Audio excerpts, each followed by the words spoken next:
Hey everybody, how's it going? Welcome to another episode of Finishing Blow. It's hot already. Um, I got a lot of stuff I gotta talk about, and this week was weird because there's a lot of not personal stuff, but like stuff that's not related to movies that I covered. But I still figured it was important, so I'll just go ahead and go with it. Hopefully this angle's better because I'm really trying to get better about it, but I don't have a front screen. Next time I buy a camera, I'll get one with the front screen so I can see what you guys are seeing. So I apologize, I really do. But okay, a lot of stuff I want to cover. First off, Bangkok Renaissance has become Bangkok Revenge for the US release. They changed the wrong part of the name. Why do they insist on keeping Bangkok? Like, I don't get it. It's like Bangkok Knockout, Bangkok Adrenaline, Bangkok Dangerous. I don't know. Anytime the word Bangkok is put in a movie title, it just sounds cheesy to me. And I'm not saying like Bangkok is a bad city. It's just like they always use it, and it's just, I don't know. But anyways, the trailer looks decent, I guess. I just feel like it's borrowing too much from other films. Primarily Morantown and Ong-Bak. Of course, if you saw the trailer, there's that like backflip into the splits. I think Tony did on, I think it was Tom Yum-Goong, right? But anyways, so I just feel like it's borrowing from so many other movies. And nothing against John Fu, like it's great that he's able to do that kind of stuff, but I just feel like they should have changed the style of it a little bit more.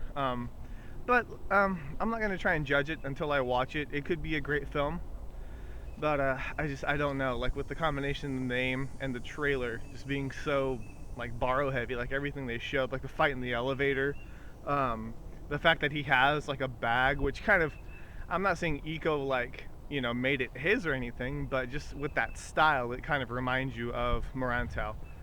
So, anyways, it's now called Bangkok Revenge, but apparently it's coming to the States, so I'll definitely check it out if I can.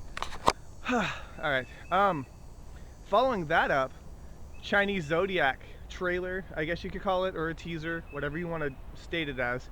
There was a 100-day like press event before the film comes out, and they showed more of the roller suit. I think it looks awesome. I don't know about everybody else, but I think the roller suit looks sick. And apparently it's the opening sequence for the film. The end of the trailer where he just comes out and hits that net. It's awesome. It's like so classic Jackie, where he pulls that guy off with the motorcycle. I'm ruining the trailer. If you haven't seen it yet, watch the trailer. But no, it's very Jackie Chan-like, and I think it's going to be really good. And one of my friends noticed this after I was like kind of passing the word along, which I didn't notice because I was probably too starstruck by the fact that like Jackie had come out with a new trailer. The release date changed. Did anybody else see that? They, at the end of the trailer, it says 12/20/12, which I remember it distinctly being 12/12/12. It was so easy to remember. So why did they push it back 8 days? I have no idea. But yeah, at the end of the trailer it says 12/20. So I don't know, maybe it's just the trailer that I embedded. Maybe it's a different country or something. But it was just really weird to me that they pushed that back, especially if they had a 100-day press event. But anyways, so if you haven't checked out that trailer, you should definitely check it out. I think it's going to like the Toronto International Film Festival here pretty soon. So we'll probably see another like legit trailer for it. But I'm excited, I really am. I just want to see more of it, and I want it to be December. If it comes out on the 20th though, it's like a day before the Earth explodes or doesn't. But that doesn't give me much time to watch the film, given the fact that the Earth is going to explode. Not good. Anyways, so I'm hyped about that movie. I'm sure you guys know that. Alright, moving on, so I don't like fangirl out on Chinese Zodiac. What was after that? Okay, Metal Hurlant Chronicles came out with a teaser trailer, and it's very short. Shows more of the series, the TV series, than the original teaser did. You still get to see a lot of Scott Adkins and Michael Jai White, Darren.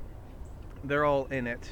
Now, as far as I know, they're only in the premiere, like the first episode, and I'm not quite sure how that works. I don't know too much about the comic, I guess. So I'm not sure if they're just like a separate story, or it looks kind of futuristic, so it could be some kind of like plot device. But the trailer looks cool. They pushed back the release date, so I'm not quite sure when that series is supposed to air now.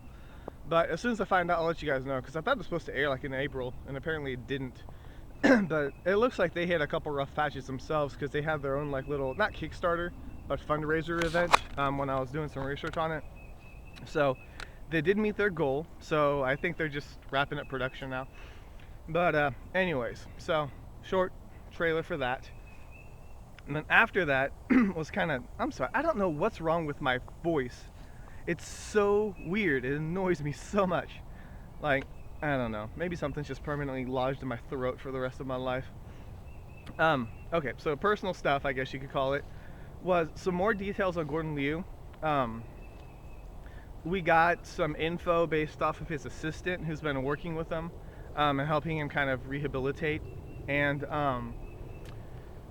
it sounds like he can stand. He can't quite walk yet, or he can just walk a few steps. Still primarily in a wheelchair. He can talk. When he gets like upset or frustrated, it's kind of when he has like the slurring speech.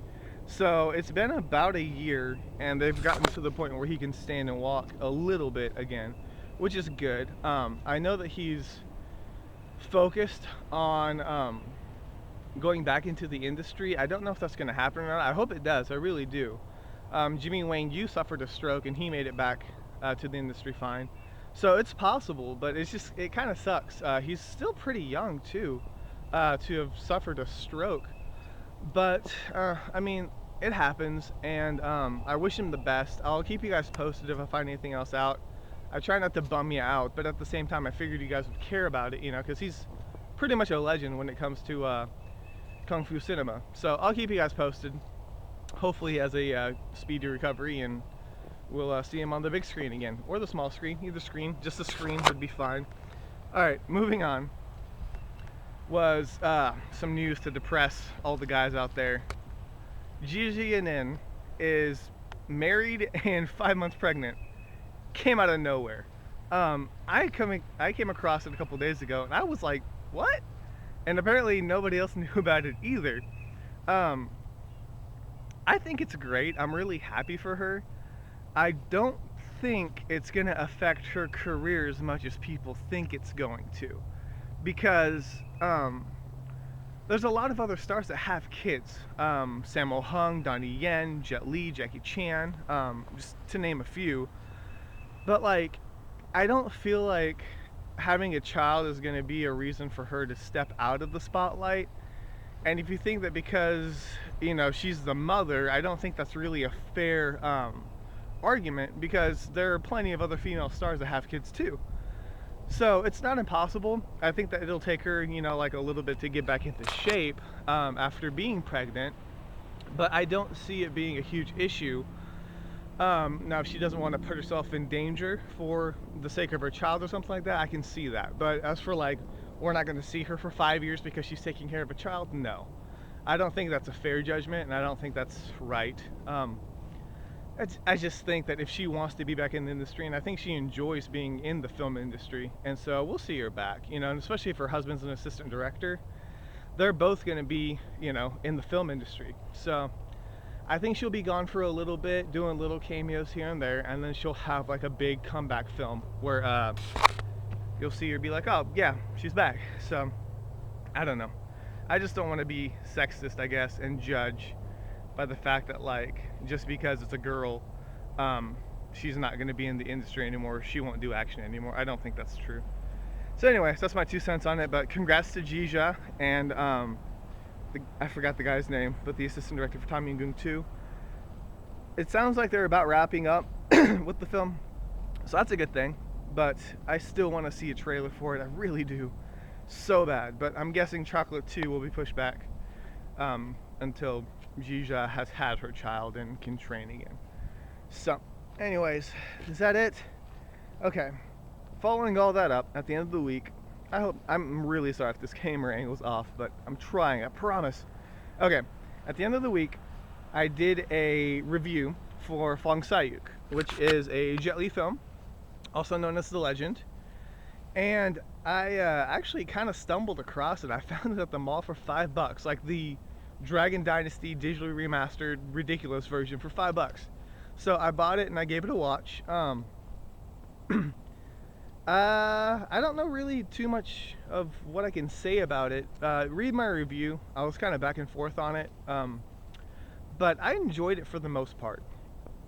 I just, sorry, I'm not hesitating about the review at all. I'll tell you what's on my mind here.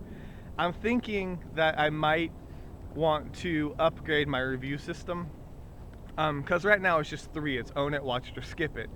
And I feel like a lot of them fall into like the watch it category because it's so broad. So I may be revamping my reviews, but I don't think I'm going to do it anytime soon.